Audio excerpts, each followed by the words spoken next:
Mic check, mic check. It is Gadget's time to shine today. We're talking about the best zoning mid laner for objectives. Let's waste no time as usual. Let's get into the augments. I think Gadget is one of those rare heroes to have really three viable augments. There's not one I'd put in front of the other here. It's really what you want to do in your playstyle and also your team composition, what you are fighting up against. Blast Zone is going to increase your mine's radius by 35%. Great in team fights.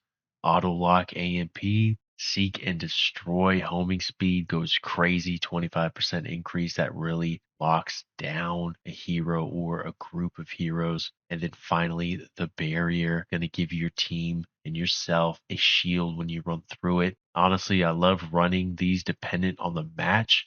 Typically go auto lock AMP the most, but I have found myself using Ion Barrier at times with a lot of divey comps. Take a try at any one of those. Now let's switch gears, take a look at the CRESTS. Not much to go over here for the CRESTS. Gadget only has two really viable ones in my opinion. The first one being Epoch, which I think is probably the best CREST for her and works the best out of any others. In situations where you have really divey teams or you need to push the team, you can honestly jump in, dump your kit, ult, and then hit Epoch. It's just going to give you that stasis so when enemies are on you, they don't know what to do because they're just in all your shit. So very good crest. Soulbinder, you know it's there because I still love it.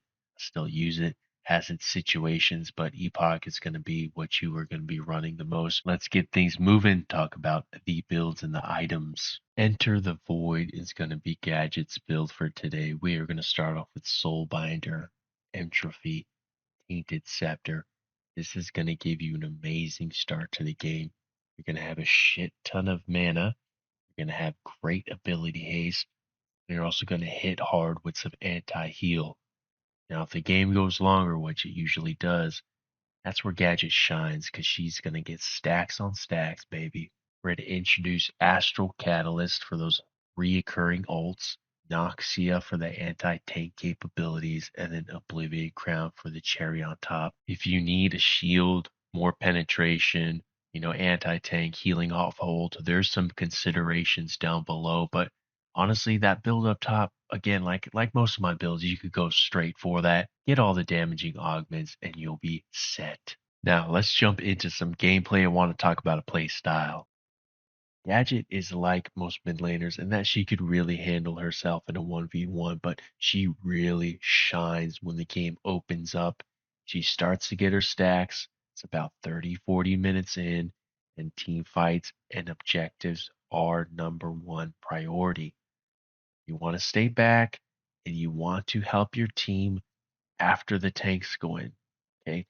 There'll be situations where you need an ult just to zone, right? Zoning objectives or dumping your ult in team fights just to help out. That's where Gadget truly shines. You don't want to be frontlining, but you want to be just away enough to just pop in to your ults, get great success. I appreciate you joining me on this one. Please, if you liked this video, go ahead, throw a like on there. Hit subscribe if you're feeling good. We'll see you on the next one. More breakdowns, more videos, more gameplay coming at you soon. Thank you so much.